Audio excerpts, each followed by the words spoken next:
Narrativas del rock, los 90, la década de la resistencia. RR, ¿me copia? Sí, lo copio, sí. Ya lo tengo localizado, RR. ¿Dónde salió el policía? ¿No, Pedro? Sí, ya lo tenemos listo para tumbar la puerta.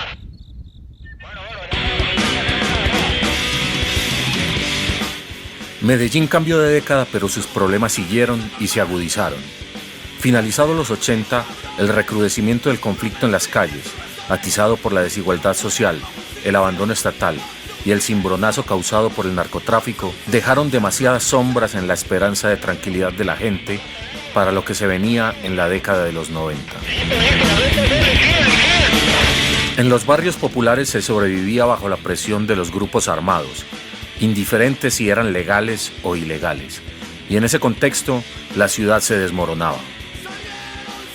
La institucionalidad, atacada de manera virulenta por el cartel de Medellín, trató de sacudirse trayendo un grupo especial de fuerzas del orden para combatir esa violencia, pero el resultado fue el contrario. La mano vino cambiada y la muerte se paseó rampante por las esquinas, los parques, los recovecos y las calles, donde hasta hace algunos años los jóvenes jugaban al fútbol y los grandes departían. De esa ciudad de puertas abiertas en los vecindarios no quedaba nada. Y los jóvenes, en esa prensa implacable de sangre y muerte que cada vez apretaba más fuerte, fueron la carne de cañón. Por eso, en el comienzo de la nueva década, la violencia no dejó respiro. 1991 fue el año con más asesinatos en la historia de Medellín. 6.349 muertes violentas enlutaron los hogares de la capital antioqueña, lo que volvió la ciudad una de las más peligrosas del mundo. Vamos a seguir recorriendo buena parte de lo que fue esa década de los 90 y vamos a hablar con los protagonistas de esa historia desde el lado del rock barrial. Soy Rafael González Toro y esto es Narrativas del Rock, un proyecto de la Casa Cultural de Manrique de la red Catul.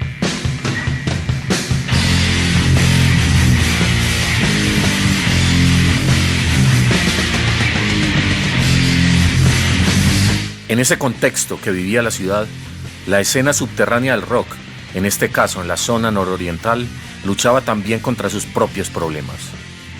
Muchos de los grupos de los años 80 eran historia.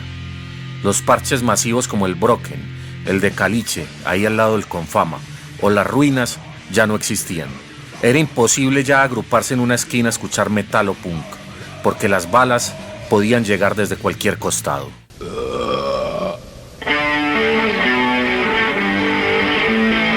Así lo recuerda Jaime López, más conocido como Jimmy Jazz, fundador de la banda de punk GP, conformada en los años 80 y de marcada presencia en la escena durante los 90, y hoy vocalista de Punkis y Cerebro.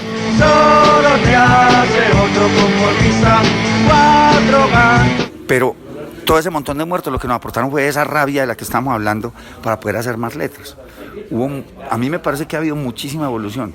Si yo te voy a contar aquí que a mí la mayoría de las bandas de acá me parecía que decían estupideces. Uno traduciendo letras impresionantes de Yellow Biafra o lo que decía o lo que dice Evaristo. Y aquí las bandas se dedicaron a decir mierda, hijueputa, gonorrea, malparido, barco, hijueputa. Pero empezaron a haber bandas con unas letras impresionantes, sacadas de libros y sacadas de sus quehaceres y de sus odios y de sus rabias. Que nos ataquen, nosotros debemos atacar primero. Nosotros somos los nuevos colonizadores. Nosotros seremos la nueva emancipación. La violencia generalizada en los barrios hizo que los lugares para reunirse fueran a puerta cerrada, principalmente en patios y solares de casas y algunos locales alquilados para conciertos. Así en Manrique, como en toda la ciudad, se hicieron famosos algunos espacios como la casa de Marcelo Gómez, baterista de La Pestilencia y quien pasó por grupos como Frankie ha Muerto, entre otras bandas. La Vivienda, localizada en Manrique Central, cerca de la calle Barranquilla, donde hoy están las vías del Metroplus, se volvió famosa entre los metaleros. Así lo vivió Marcelo Gómez. Bueno, en mi caso, nosotros nos pasamos una casa en la que podíamos hacer parches, pero solladísimos. Había un solar, entonces ahí nos podíamos hacer unas fogatas, hacer comidas. Era parches a lo más de salome. Pues también había un poco de licor y un poco de hierba, pero muy poco. Era muy controlado todo. Era más en función de disfrutar la música y hablar de música y de este y aquel. Era una cosa muy de dedicación y de pasión muy fuerte. Los nuevos parches trajeron también dinámicas distintas. El mismo contexto exterior de violencia hizo que la escena del rock subterráneo en la ciudad dejara de lado muchas de las rencillas de tiempos atrás entre los seguidores de géneros como el punk, el hardcore y el metal, pero también le dio lugar a otras expresiones artísticas ligadas al rock.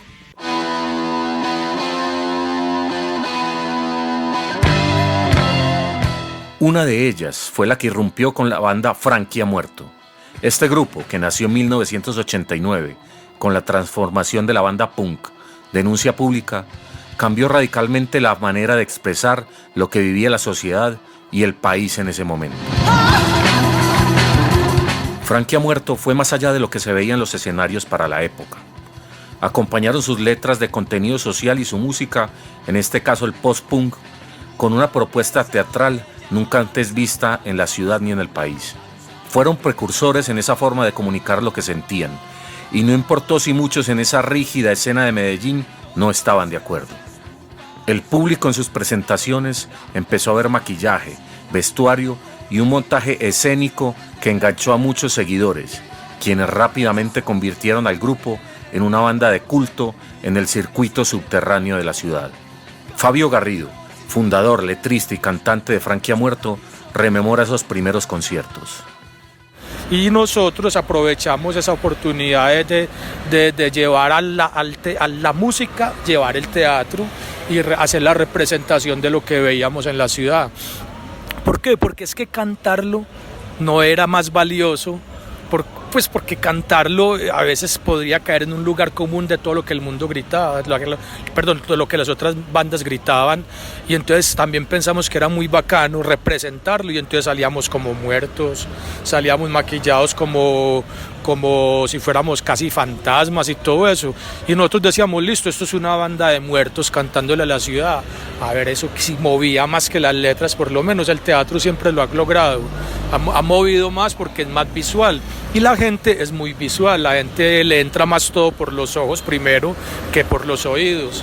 A veces la gente está tan borracha que ni escucha.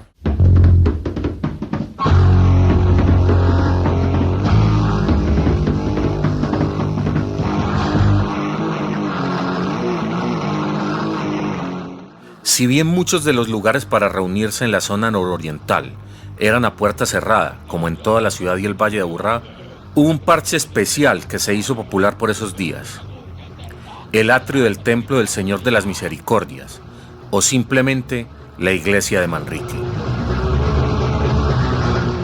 El sitio fue el escenario cada viernes al final de la tarde y cuando empezaba a caer la noche, de un tradicional partido de fútbol que se hizo popular entre los metaleros.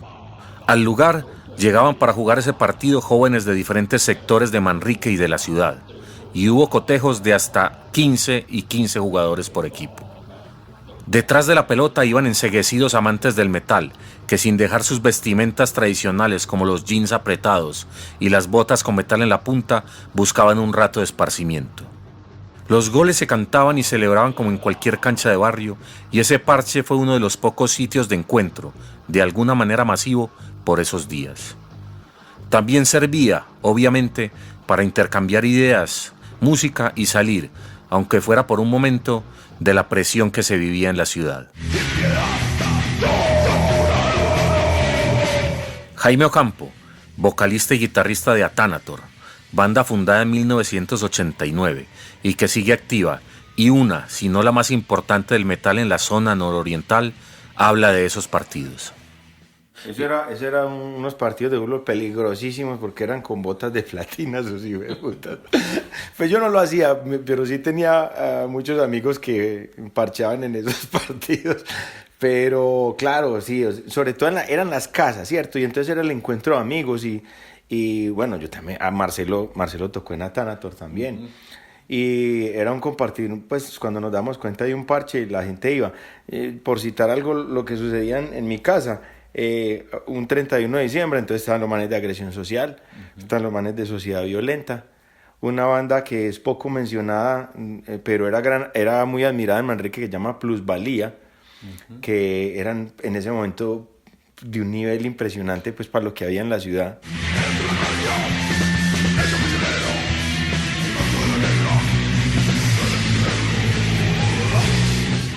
Pasado 1993, con la muerte de Pablo Escobar Gaviria, el jefe del cartel de Medellín, lo que muchos supusieron que la violencia finalizaría en los barrios fue solo una quimera.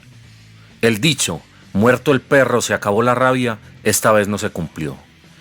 En la ciudad y los barrios populares entraron otros actores armados y legales a ejercer control, y si bien la violencia amainó, no desapareció. Juan Fernando Pérez, integrante de la banda de metal Tormento, comenta al respecto. Llegó un momento en que eran ya los parches privados, las notas, los parches de las casas alquiladas, ya se llegó a sótanos, a planchas, a cosas ya de los amigos y ya no para el público abierto, sino para nosotros, los conocidos y unos que otros. Conciertos privados, empezaron a hacer los conciertos ya como más privados, como te digo, donde se pudiera en alguna casa, en un sótano, en una plancha. Y así fue como se empezó como la nueva, pues, la nueva, que se puede decir, como el nuevo movimiento ya de pronto más organizado en los grupos, en los parches, por todo eso que había pasado en la ciudad. Igual, como te digo, estuvo muy... El pueblo, la ciudad estaba encerrada por miedo a un bombazo, por miedo a una masacre, por miedo a cualquier cosa, a una desaparición, a lo que fuera.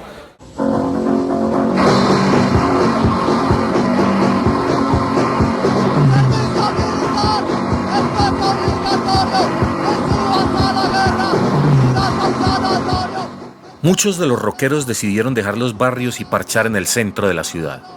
Colonizaron, por decirlo de alguna manera, lugares como las afueras de la iglesia San José, el pequeño parque cercano a la fuente del Teatro Pablo Tobón Uribe y la acera de la avenida La Playa, entre la avenida Oriental y el edificio Coltejer. Pero, sin duda, el bar La Arteria fue uno de los lugares preferidos. Este pequeño local, en donde se bebía cerveza afuera, en la acera, estaba ubicado en la playa entre las carreras Oriental y El Palo. Se convirtió en un punto obligado de encuentro y tras su cierre fue la catapulta para volver el olvidado Parque del Periodista, un pequeño triángulo de césped en la esquina de la carrera Girardot con calle Maracaibo, en un referente del rock de Medellín y sobre todo un estandarte de resistencia cultural. La tradicional Feria de San Alejo, en el Parque Bolívar, fue otro de los lugares conquistados por los rockeros de Medellín. Faber López, integrante del grupo KDH, hace memoria de esos años. Pues a mí, parce, pues personalmente a mí me generó tristeza. Y la tristeza era tan tesa de que ya no podía venir al barrio, ¿no? O sea, el ser desarraigado completamente del lugar que vos has habitado, por el cual has caminado, el que ha sido como el sitio tuyo. Ya no poder ver los amigos con la misma frecuencia de siempre y con la misma tranquilidad. A mediados de la década, los intentos de llevar alternativas y oportunidades a los jóvenes en los barrios no habían tenido los resultados deseados por la Consejería Presidencial para Medellín, creada en 1990. El proceso de desmovilización de las milicias populares en 1994, grupo armado que tenía marcada influencia en la zona nororiental, fracasó. Tras el intento de reinserción de 650 milicianos, muchos volvieron a rearmarse. otros fueron asesinados y los barrios heredaron otro actor armado ejerciendo presión. Pero el rock subterráneo siguió su camino, y lugares como el Ivo Romani, un antiguo local de una productora de cine y televisión, localizado en el barrio Lovaina, fue el epicentro de decenas de conciertos y actividades ligadas al metal, el hardcore y el punk. En un viejo salón de ese espacio, que antes servía de estudio, tocaron muchas bandas de la escena. Además, sirvió como teatro para proyecciones de videoconciertos y otras actividades culturales. Jaime Ocampo de Athanator lo recuerda de la siguiente manera. Que era una bodega como muy grande y no sé qué, era un estudio de grabación. De hecho, pues ahí nació Teleantioquia, luego lo cogió la corporación Ivo Romani, y allá yo fui a llevar un piano una vez y yo dije, ¿qué es esta maravilla? Y esto aquí a 3 cuadras de mi casa, ¿qué es esto? Nadie lo conoce. Y entonces le dije a Dilson, caigamos, hermano. Lo peor es que nos digan que no. Fuimos, hablamos con ellos, queremos dar este concierto, y de una nos dijeron, excelente, bacano, tran. Y el primer evento ya fue Athanator Masacre Posguerra.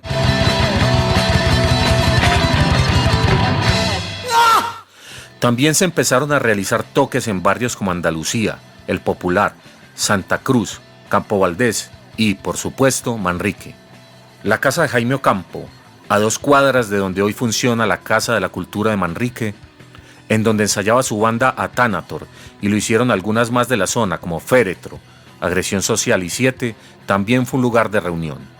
Para esos días los grupos adoptaron una posición más política que la de las bandas de los 80. Muchos dejaron atrás el existencialismo del metal y el nihilismo del punk de la década pasada. Ahora cantaban más sobre la realidad que vivían y sobre sus ganas de cambiar lo que estaba frente a sus ojos. Fabio Garrido, de Frankie Ha Muerto, lo relata de esta manera. Pero en el 90 sentimos que ya eso se había agotado y que ya lo que seguía era muerte y decadencia nada más. Era pura decadencia, ya el arte y todo eso había que reinventarlo, porque lo que ya venía de antes ya era un plagio y era un mal plagio hacerlo. Y lo que seguía era muy decadente, porque había un ámbito de la música y de las artes que parecía que vivieran en el país de las maravillas y no aquí en Colombia. Entonces esa no era la realidad de nosotros. Había que hacer otra realidad distinta. ¿Y dónde estaba esa realidad? Estaba en Manrique, es la 45, cerca a la cancha de las Esmeraldas.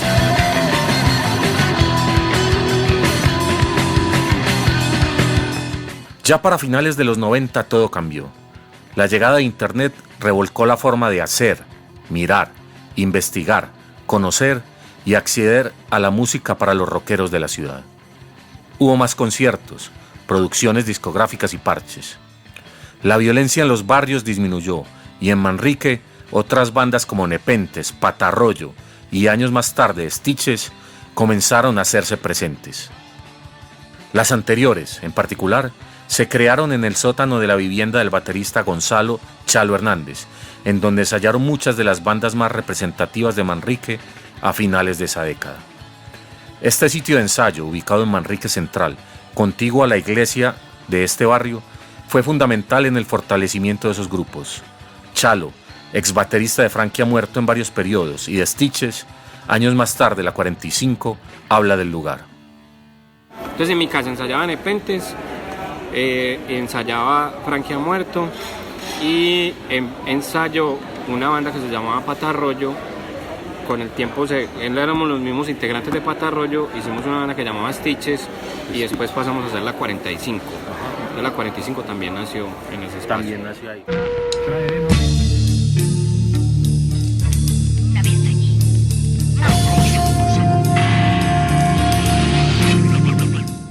El nuevo siglo estaba por llegar, y las dinámicas sociales en la zona nororiental, como en toda la ciudad, eran distintas.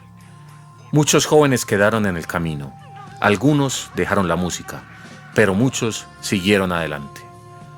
Si bien la violencia bajó, otros actores armados coparon los espacios vacíos y las carencias siguieron presentes en las barriadas. El rock subterráneo de Medellín continuó su resistencia. Una nueva oleada de bandas, en diferentes subgéneros, llegó con el 2000. Pero esa es otra historia.